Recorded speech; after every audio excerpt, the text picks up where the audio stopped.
कहानियाँ वो कहानियाँ हैं जो एक पीढ़ी से दूसरी पीढ़ी तक पहुँचाई जाती हैं। आज मैं जो आपको लोक कथा सुना रही हूँ, यह कथा मैंने अपनी आमा से और अपनी ईजा से सुनी और आज मैं आपको सुना रही हूँ। कभी कभी ऐसा होता है, एक ही प्रकार की लोक कथा अलग अलग जगह पर अलग अलग नामों से प्रचलित हो जाती है, लेकिन उसकी कहानी एक ही होती है। आज जो मैं आपके लिए लोक कथा लाई हूँ, वह कथा बहुत ही हंसने वाली है। उसको सुनकर आपको बहुत हंसी आएगी और कहानी के अंत में तो आप पेट पकड़कर जोर जोर से हंसने लगेंगे। आप सभी को मेरा प्यार भरा नमस्कार। पहला, आज मैं जो लोक कथा लाई हूँ उसका शीर्षक है जब जमाई गए ससुराल। कहानी सुनने से पहले चैनल को सब्सक्राइब कर लें और अधिक से अधिक शेयर करें। अपने उत्तराखंड की संस्कृति और अपने उत्तराखंड की लोक कहानियों को जन जन तक पहुंचाने का प्रयास करें। कहानी इस प्रकार है। बहुत पुराने समय की बात है, जब छोटी उम्र में शादी हो जाया करती थी। ऐसे में जब 14-15 साल का लड़का पहली बार अपने ससुराल जाता था तो लड़के के ईजा बाबू, चाचा, ताऊ समझाकर भेजते थे और उसे समझाया जाता था ससुराल में उसकी सास उसे खूब खाना खिलाएगी। अगर वह ज़्यादा खाएगा तो उसकी सास उसकी मजाक उड़ाएगी और कहेगी जमाई तो बड़ा पेटू है। उस ज़माने में सास जो है अपने जमाई की तारीफ़ कुछ इस प्रकार करती थी। जमाई की तारीफ़ करते समय कहती थी, मेरा जमाई तो बहुत सीधा साधा है और लड़कों की तरह पेटू नहीं है। वो तो बस 2 रोटी खाता है और जो है घमंडी भी नहीं है, अपनी सालियों के साथ मजाक भी नहीं करता है। ऐसे में जब कोई लड़का ससुराल जाता था, उसकी माँ चाहती थी हर कोई उसके बेटे की तारीफ करे। पुराने समय की बात है, एक लड़का जमाई बनकर ससुराल गया तो उसकी ईजा बाबू ने उसे खूब समझा दिया।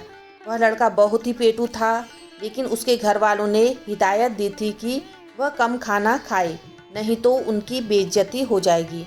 दामाद जब पहली बार ससुराल पहुंचा तो उसके सास ससुर साले सालियों ने उसकी खूब आव भगत की।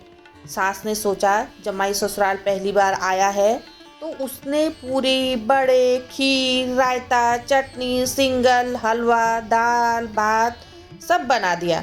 जमाई लंबा सफ़र तय करके आ रखा था और जमाई बहुत थका हुआ था। उसे बहुत तेज़ भूख लगी थी।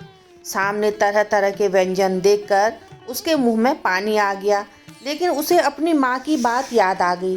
भूख से उसके पेट में चूहे कूद रहे थे, लेकिन उसने अपनी सास से कहा, आपने बहुत सारे व्यंजन बना दिए हैं, लेकिन मैं तो बहुत कम खाता हूँ। ऐसा कहकर जमाई ने अपनी थाली में एक रोटी रहने दी और बाकी रोटी हटा दी। सासू बोली, जमाई शर्माओ मत, डटकर खाओ, उतनी दूर से थक कर आए हो।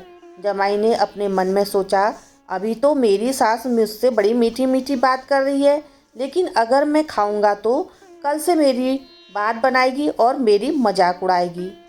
जमाई ने सोचा, कितना अच्छा होता अगर मेरी सास बातें नहीं बनाती तो मैं पेट भर खाता। लेकिन उसने अपने दिल की बात दिल में ही रखी और बोला, नहीं जी, मुझे बिल्कुल भी भूख नहीं है, मैंने रास्ते में भी कुछ खा लिया था।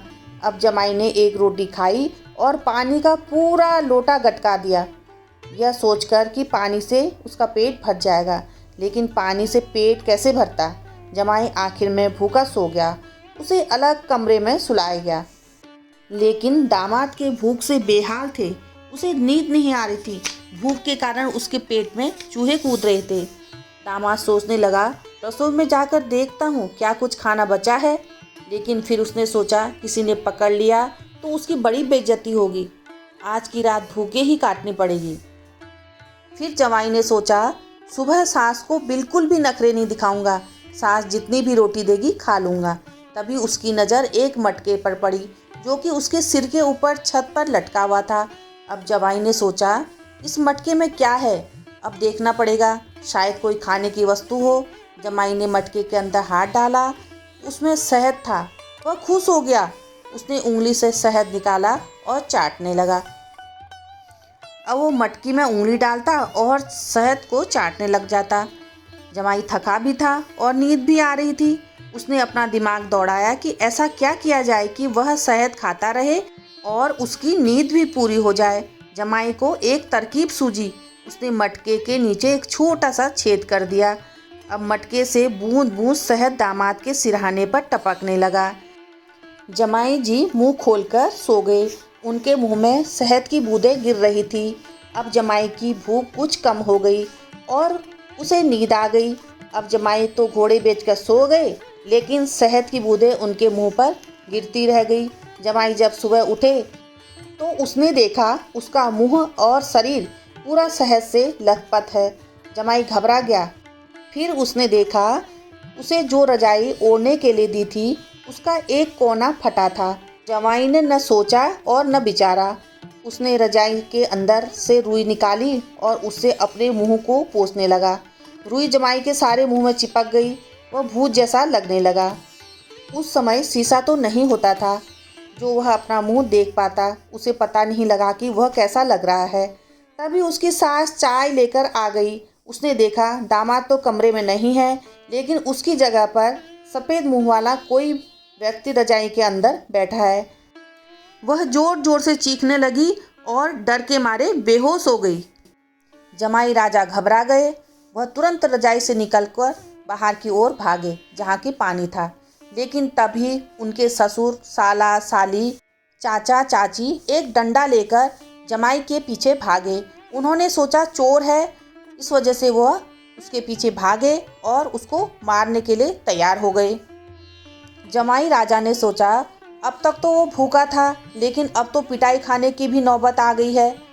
तो जो बेइज्जती होनी थी वह तो हो गई है, वह तो होगी ही, लेकिन कम से कम पिटाई से तो बचा जा सके। उसने हाथ जोड़कर कहा, मुझे मत मारो, मुझे मत मारो, मैं तुम्हारा जमाई हूँ, और सारी बात बता दी।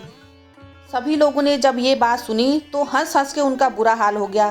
तब तक उसकी सास को भी होश आ गया और सास ने कहा, जाओ सब लोग, जमाई जी नहीं बताते तो तुम लोगों को कैसे पता लग जाता, अभी तुम जमाई जी का कपाल फोड़ देने वाले थे। फिर सास ने गर्म पानी बनाया और जमाई ने गर्म पानी से अच्छी तरह नहाया और नहाकर पेट भर खाना खाया। बेइज्जती तो हो ही गई थी, अब क्या करे। और उसके बाद जमाई अपने घर को लौट गया। आपने सुना उत्तराखंड की लोक कहानी जमाई चले ससुराल।